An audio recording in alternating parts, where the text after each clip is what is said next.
When my mother's health began to decline, I packed up my life in Manhattan and moved into the house I'd bought for her. She was 87, frail, and needed someone there every day. I didn't think twice. My apartment in the city, fully furnished and in a prime location, would be my safety net. Renting it out meant I could focus on caring for her while still earning enough to cover my expenses. It didn't take long to find a tenant.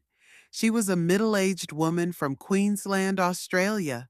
She explained she had no previous landlord references because she'd owned her home for 30 years. She was well-dressed, soft-spoken, and brought along glowing letters of recommendation. Financially, she met every requirement. I remember thinking how lucky I was to have found someone so perfect. For 7 months, the rent arrived like clockwork. Then 1 month, nothing. I sent a polite email, thinking it was just a mistake. No reply. A week later, I called, straight to voicemail. Days passed, still no answer.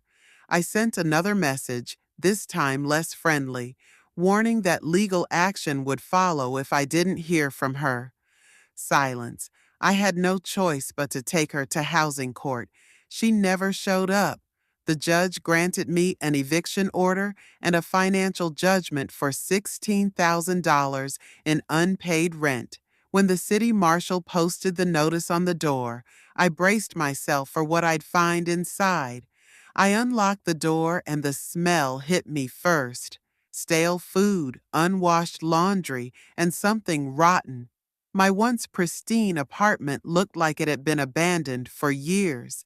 The sofa was stained with something dark. The microwave door was broken, and trash overflowed from every bin. I took photos of everything, part evidence, part reminder of why I wasn't going to let this go.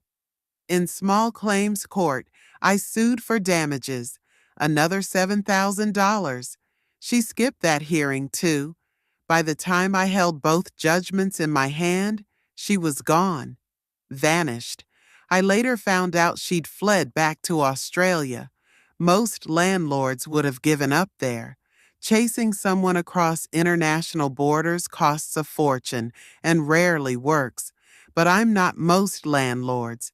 She had cost me over $23,000 and left my home in ruins. She thought she could walk away and start fresh on the other side of the world. She was wrong. Her name was rare, the kind you could type into Google and find instantly. I tested it. One LinkedIn profile, nothing else. That's when the idea took hold. I bought her exact name as a domain. Then I built a website. On the front page, her photograph. Beneath it, the court judgments, eviction notices, and photos of the mess she'd left behind. No lies, no insults, just the cold, verifiable truth. I even listed where she worked and the bridge club she visited in Queensland. I spent weeks working on search engine optimization, making sure my site appeared first whenever someone searched her name, and it worked. Within 2 months, anyone typing her name into Google would see my website at the very top. It didn't take long before I noticed her employer's IP address in the site analytics. A few weeks later, I got emails from people who'd seen her at conferences.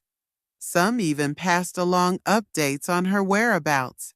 I reached out to the people who had written her letters of reference, letting them know exactly what she'd done, attaching the court documents for proof. Now, nearly 3 years later, I still own the domain. The site still gets visitors. And every time she applies for a job, tries to rent a home, or even starts dating someone new, there's a good chance they'll type her name into Google and find me waiting. She cost me $20,000. I've cost her far more in reputation, trust, and opportunities. Angela in Queensland. You thought you could get away with it, but you found out the hard way. If you like my story and want to listen more stories like this, then press like subscribe. My channel, also press bell icon and don't forget to share with others. Thanks for watching. Stay in touch.